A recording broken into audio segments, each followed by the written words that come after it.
report, and if your regular doctor's treating a pulmonary problem, then they say, oh, well, doctor, that's not your specialty. Why are you treating pulmonology? Why does he not have a pulmonologist?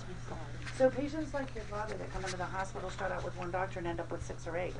Because everything that's going to go wrong is going to have a specialist.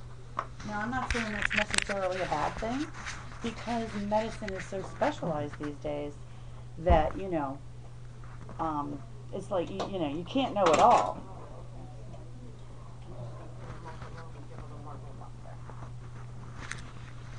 So, you know, there's pros and cons about both. What I would suggest to you, if that is your goal. It's been our goal. Okay. We But you were still comes seeking treatment for him at this point, right? Well, they told us he wasn't stable enough to travel at first. Okay. You know, there's no point Well, now that. Then this would be my suggestion to you, okay? I would tell him that you want a hospice consult, that you're not seeking treatment at this. I mean, are you going to do? I mean, you're not going to want him to go for any kind of surgeries at this point, correct? Probably not. Okay. So that's what you need to determine as a family. Where are you in the process, okay? Because I can tell you that hospice will only take patients that are in a place where the person isn't going to, their life expectancy is no longer than a year. He would probably be accepted just based on his age because he's 94, okay? But that will turn the control of his care over to you. Yeah, That's what hospice does. It gives you, the family, the right to say what you want and what you don't. Okay? But you have to be in a position where you're not seeking, like if you found out you had cancer, if you wanted to go for radiation and chemo and that kind of thing, then he would not be a candidate for them. Okay? And there's a possibility if you do that, of course you would have to have a consult with them because I don't know how it works state to state.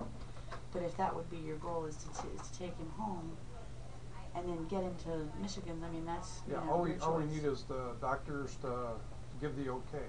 Right. And See, we've got it all set on the other end. That's all we need. But what you have to remember is, and I can't speak for them, but I'm just giving you information, so these are questions you can ask them, okay? See, if what you ask the doctor is it safe for my father to travel from here to Michigan? The answer you want is yes. It's safe for him.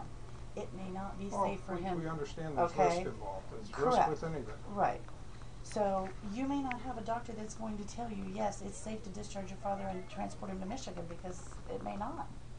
Well, we understand that. Okay. We're just getting somebody, we've got them, you know, the paperwork and stuff. We're just trying to get somebody to do it so we can get out of here. Then the best way for you to do that, I would say, is to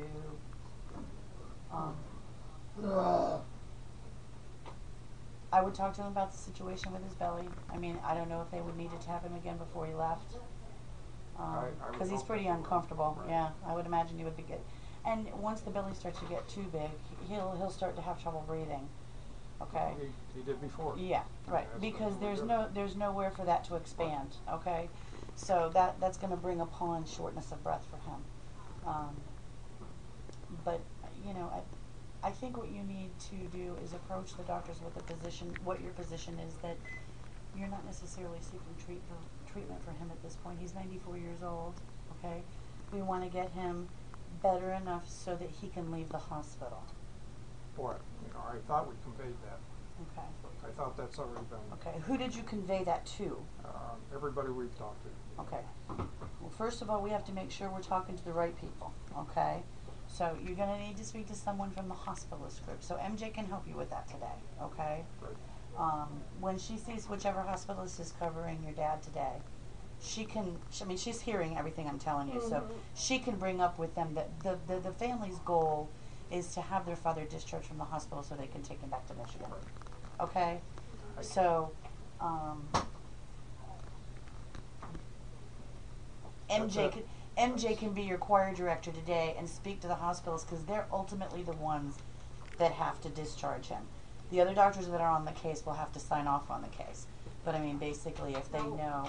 When you say we're going to talk to them, are we talking to, now what specific? Well, I would just explain to the hospitalist service that their goal is right now not necessarily to see if they can get him back to Michigan. They want him to go back to Michigan. And what do they need to do? Our thing was is just stable enough we can get him out of here. Right. Okay. You know, we understand we're going to need a a medical flight. That's right. But the thing is, we want to go. Okay. I understand that you want to get him out of here. Right. And I'm not trying to walk the tightrope here. We're from Michigan. We have a support group down there. You know, right now we've got two people that are trying to cover. And that's why I'm trying to be your advocate, and I'm telling you, in my opinion, what you need to do is to get a hospice consult. That would be the best route to be able Yes, because then they're in charge. You see, you have to understand that, and I'm not trying to say, stick up for doctors or whatever, but you have to understand. I understand that you may have the best intentions in the world, but believe me, it happens every day when a family says, is he safe enough to travel? You say, yes, you put that man on the plane, he dies. We've never asked that question. All we said is we want him stable enough we can get him out. Okay. You just want him stable enough to be discharged. Okay. That may not happen. That's why I'm telling you. They may say to you, he may not be stable enough to be discharged. So that's why I'm telling you the best option for you is to go a hospice route or talk to case management today and let them know. And they can maybe. Yeah, and they can facilitate I'll put your this. socks back, Irving. I'm just checking your pulse. Okay. Okay. Just relax. All right. Good luck. Thank you. You're welcome. All right. Yeah, you need help to sit him up? Bye. Sit him up, or he doesn't turn too well, huh? No, he doesn't really like it so much. He fusses a He's bit. cooperative if you go very slow. Okay. And he's very sensitive on skin touch. He's ticklish. Okay, let's get you moving up here, buds. I'm just gonna sit you forward a little bit, honey, so she can listen to your lungs. Okay, say when you're ready. Ready, Freddie? Okay, try not to push against us, okay? Alright, here we go. Oh, I got pleasure. Okay, whoops, this is kind of rolling off. I'm going to get rid of that because that's just all in a roll. Okay, darling, just a minute. She's just gonna listen. Okay, deep breath, Irving. In and out.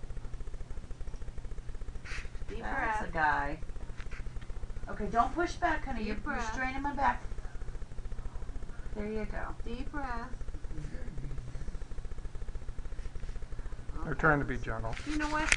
They're just little flat spots. It's nothing deep. Okay. Those little. But that duoderm was in a roll. It had to be hard. Okay.